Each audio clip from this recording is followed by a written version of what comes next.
Takshashila school Halvad online education ધોરણ 3 વિષય કલસોર પાઠ 6 બતક અને અથવા પણ હંસ. તો એમાં પાના નંબર 97 પર આપણે સરસ મજાનું ગીત છે એ આપણે સાંભળ્યું.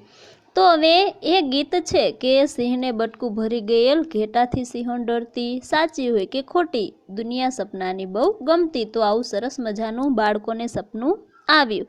હવે એના પરથી આપણે જોઈએ તો વાતચીત.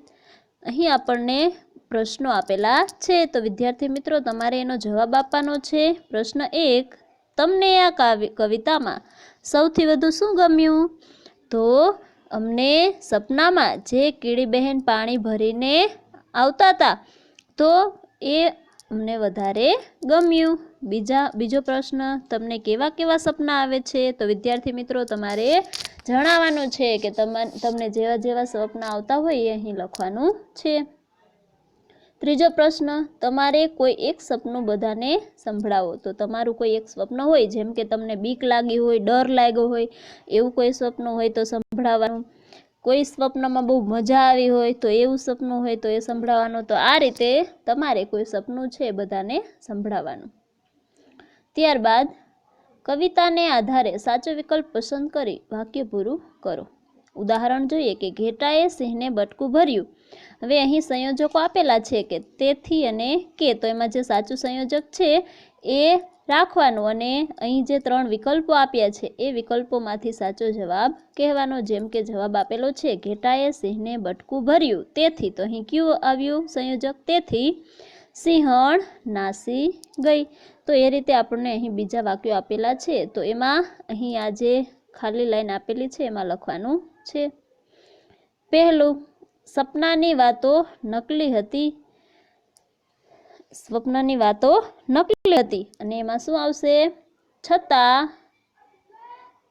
આ વાતો ગમતી હતી. કે સ્વપ્નની વાતો નકલી હતી છતાં આ વાતો ગમતી હતી. ત્યારબાદ બીજું, બાળકે આંખ ચોળી અને એમાં શું આવશે? એટલે છતાં ચેકી નાખવાનું અને એટલે લખવાનું. એટલે સ્વપ્નું ભાગી ગયું. તો બાળકે આંખ ચોળી એટલે સ્વપ્નું ભાગી ગયું. ત્રીજું, મેં કીડીની ગાગર ઢોળી, તેથી. અહીં છતાંમાં ચેકો મારવાનો. તેથી કીડી અમારી પાછળ દોડી. એ અહીં લખવાનું છે. ત્યારબાદ ચોથું, આ કવિતામાં વાનર એક વેતનો છે અને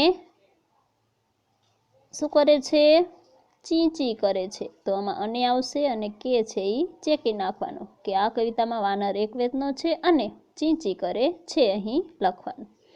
ત્યારબાદ જોઈએ કવિતાને આધારે વાક્ય સુધારો. અહીં આપણને વાક્યો આપેલા છે પણ એ વાક્યો કેવા આપેલા છે?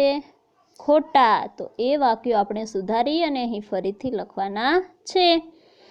તો પહેલું વાક્ય, ચકલી 4 ફૂટની હતી અને હુપાહુપ કરતી હતી. ચકલી 4 ફૂટની હતી અને હુપાહુપ કરતી હતી. તો અહીં ખોટું વાક્ય છે. સુધારીને આપણે એમ લખવાનું કે ચકલી 4 ફૂટની અને હુપાહુપ કરતી હતી. બીજું, કીડી પાસે પાણીની ડોલ હતી. હવે એ વાક્ય થોડું સાચું છે. તો કીડી પાણી ભરતી હતી એ સાચું વાક્ય થાય. ત્રીજું, સિંહે ઘેટાને બટકું ભર્યું. તો એનું સાચું વાક્ય શું છે? તો ઘેટાએ સિંહને બટકું ભર્યું એ અહીં લખવાનું. ત્યારબાદ ચોથું, ચામાચીડિયું ઝાડ પર લટકતું હતું. તો ત્યાં શું આવશે? કે ચામાચીડિયું ફળીએ ચણતું હતું. પાંચમું, કીડીએ ચટકો ભર્યો એટલે સપનું ઉડી ગયું. ત્યાં શું આવે? કે અમે આંખો ખોલી એટલે સપનું ઉડી ગયું. તો આ રીતે આપણે લખવાનું છે. તો અહીં આપણને શબ્દો આપેલા છે કે આપેલા શબ્દોમાંથી ઓછામાં ઓછા 3 શબ્દો બનાવો. જેમ કે ઉદાહરણ આપેલું છે, એક શબ્દમાંથી બીજા નાના નાના શબ્દો એનામાંથી જ બનાવવાના છે. જેમ કે વરસાદ આપેલું છે તો સાદ, વર, વદ, દર, સાર અને સાવ આ બધા શબ્દો બન્યા એમાંથી. તો અહીં આપણને આ જે 5 શબ્દો આપ્યા છે એમાંથી આપણે બીજા શબ્દો બનાવવાના છે. પણ વિદ્યાર્થી મિત્રો, ઓછામાં ઓછા 3 શબ્દો તો બનાવવાના જ છે. એનાથી વધારે બનાવો તો વાંધો નહીં, પણ 3 તો બનાવવાના જ. તો પેલું વાતાવરણ, તો એમાં કયા કયા બને? તો એમાં બને વાવ, રણ, વાર, તાવ અને તાર. પછી રાજહંસ, તો રાજહંસમાંથી કયા બને? તો રાજ, હંસ, રાસ, જસ અને જરા. ને પછી છે બાળપણ ત્રીજું, તો એમાંથી બાળ, બાપ, બાણ, પળ અને પણ. એટલા શબ્દો બને. પછી મનપસંદ, તો એમાંથી મન, પછી મદ, પછી પસંદ, દમ, સંપ, તો આ બધા શબ્દો એમાંથી બને. પછી જળકુકડી, તો એમાંથી જળ, જડી, કુડી, કૂજ, કળ, આ બધા શબ્દો બને.